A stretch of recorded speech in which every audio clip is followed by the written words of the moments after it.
Hi, welcome, and thank you for joining me here today. My name is Nitza Lowenstein, and being a journalist, historian, and avid traveler, it's a great honor today to share with you my knowledge and enthusiasm about the Polynesian mythology, culture, legends, and the people.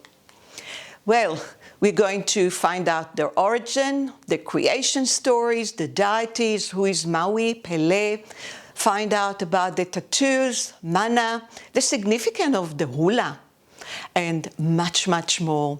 And I'm going to share a secret with you that I discovered that culture long ago in the late 70s when we backpacked around the world after we left South Africa heading for Australia. And we couldn't believe it because we went to Hawaii and then to Tahiti and then to Cook's Island and New Zealand. And I discovered that it's amazingly people, despite these huge distances, they shared so many cultural similarities, mythology, the dancing, the tattoo, and I wanted to learn much more about it. So today we are going to talk about it, and you all know that Polynesia is a very vast region of the Pacific Ocean. There are hundreds of islands there. And mythology took different forms on various islands, but many of the basic stories are still the same throughout the region. Now, talking about stories, they can be divided into history, myths, and legend. And history describe events that we actually know that actually happened. There we've got historical records. Now, myths and legends are a bit more problematic because it's repeated by generations after generations, and you can't prove them. Now, what's the difference between legend and myths? There is a big difference as well. Legend or sagas tell the stories of mortal and heroes and their heroic actions. But myths, they are the stories of creatures or divine being or gods. So in a sense, myths are more like fairy tales.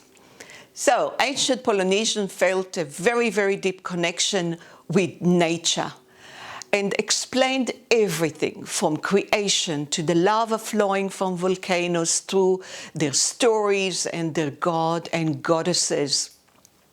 Now you ask, what's the purpose of the myths? This is the ancient view of the world. The stories are full of passion, betrayal, loyalty, birth, death, and so much more. And they're teaching bravery, intelligence, and right from wrong. And the purpose is to answer questions and give reasons. And everybody has a question, how the world was created? Will it end? And what happened? When people die, what happened to them?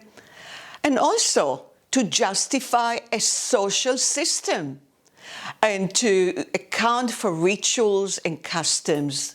And the stories about the gods and heroes and monsters were important part of life because they explained everything, from religious to rituals to weather, and gave meaning to the world around people. So the gods had also human qualities. They love, they hate, they are jealous, and people can actually see themselves in these tales and understand the relationships with the rest of the world and tell their connections to the gods. Now, talking about Polynesians, there are major three groups. Before we go back to the myths, it's really important to understand what has happened there, because in the Pacific Ocean, we're talking about more than 25,000 islands.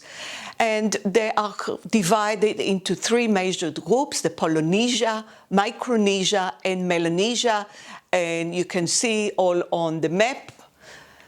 And Polynesia made up, poly means many, more than 1,000 islands that are scattered over central southern Pacific Ocean. You can see from Hawaii going on the left to New Zealand, and then to French Polynesia and Easter Islands. And the Polynesians come from the word many islands. They were very famous for the voyages to remote islands, and they are all connected, even despite the distances by trade, language, culture, and religion. And they're using the outrigger canoes. If you look at this canoe, it was very big innovation. They could go through the ocean with this canoe because it had outrigger. And then they went from Society Island stretching to Hawaii and New Zealand. And this is one of my favorite shots of French Polynesia. This is in Moorea. I was dreaming about this place for years. We're going to take a little break, and we are going to still talk about the myths, the stories of ancient times, and also remember it came from oral traditions. There was no fixed version to any given tale, but it will be very exciting to discover more about the Polynesian culture and mythology.